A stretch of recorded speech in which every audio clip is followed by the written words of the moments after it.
हजरत मालिक बिन दीनार रहमतुल्लाह अलैह एक दफा बसरा के बाजार में जा रहे थे। रास्ते में एक बांधी जाह व जलाल हश्म व कदम के साथ जा रही थी, जैसे किसी बादशाह की बांधी होती है। हजरत मालिक बिन दीनार रहमतुल्लाह अलैह ने उसे आवाज देकर फरमाया, ऐ बांधी, तुझे तेरा मालिक कितने में फरोख्त करेगा?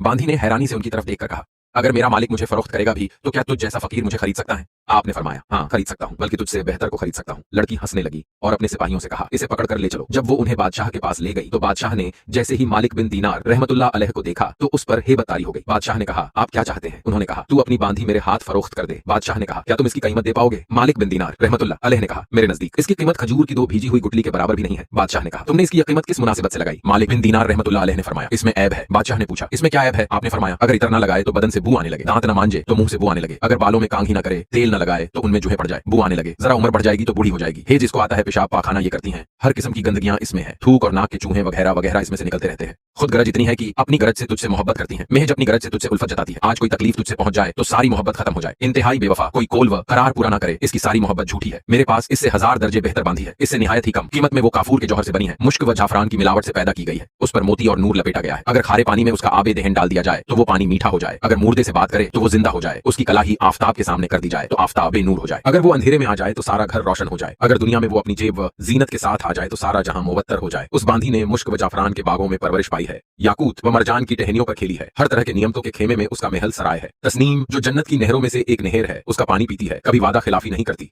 अपनी मोहब्बत को नहीं बदलती, हरजाई नहीं है। अब तुम ही बताओ, कीमत खर्च करने के एतबार से कौन सी बांधी ज्यादा बेहतर है? बादशाह बोला, जो आपने बताया वो बेहतर है। आपने फरमाया, इसकी कीमत हर जमाने में हर किसी के पास मौजूद है। इतनी अहम और अलीशान चीज खरीदने के लिए बहुत मामूली कीमत अदा करनी पड़ती है, और वो ये है कि रात में थोड़ा सा वक्त निकाल के अल्लाह जल्ले शानहू के लिए कम से कम 2 रकात तहज्जुद पढ़ ली जाए, और जब खाना खाने बैठो तो गरीब को याद कर लो और अल्लाह की रजा को अपनी ख्वाहिशात पर गालिब कर लो। रास्ते में कोई तकलीफ देने वाली चीज जैसे कांटा ईंट वगैरह देखो तो उसको हटा दो। दुनिया की जिंदगी को मामूली इखराजात से पूरा कर लो और अपनी फिक्र व गम इस धोखे के घर से हटाकर हमेशा रहने वाले घर की तरफ लगा दो। इन बातों का एहतमाम करने से तुम दुनिया में इज्जत की जिंदगी गुजारोगे और आखिरत में बेफिक्र एजाज व इकराम के साथ जाओगे और जन्नत में अल्लाह के पड़ोस में हमेशा हमेशा रहोगे। सारी बातें सुनने के बाद बादशाह ने अपनी बांधी से पूछा, तूने शेख की बातें सुनी, ये बता ये सच है या नहीं? बांधी ने कहा, बिल्कुल सच है। शेख ने बड़ी नसीहत, खैर ख्वाही और भलाई की बात बताई है। बादशाह ने बांधी से कहा, अच्छा तो सुन, आज से तू आजाद है और इतना इतना माल तेरे नजर है। फिर अपने गुलामों से कहा कि तुम सब भी आजाद हो। उन्हें भी बहुत सा माल दिया और कहने लगा, मेरा ये महल और मेरा सारा माल अल्लाह की राह में सदका है। उसकी बांधी ने कहा, ए मेरे बादशाह, तेरे बिना अब मेरी जिंदगी भी खुशगवार नहीं, मेरा भी सारा माल व मता अल्लाह की राह में सदका है। फिर वो भी अपने बादशाह के साथ सब कुछ सदका करके फकीरी वाली जिंदगी बिताने जंगल की तरफ चली गई और वो दोनों मालिक बिन दीनार रहमतुल्लाह अलैह को दुआएं देकर अल्लाह की इबादत में मशगूल हो गए और इसी हालत में उनका इंतकाल हुआ। गफर अल्लाहु लना व लहुम। दोस्तों, दुनिया की जिंदगी चंद रोज की है, हमें ये बात हमेशा याद रहनी चाहिए कि अल्लाह जो हम सब का रब है वो क्वांटिटी नहीं देखता, क्वालिटी देखता है।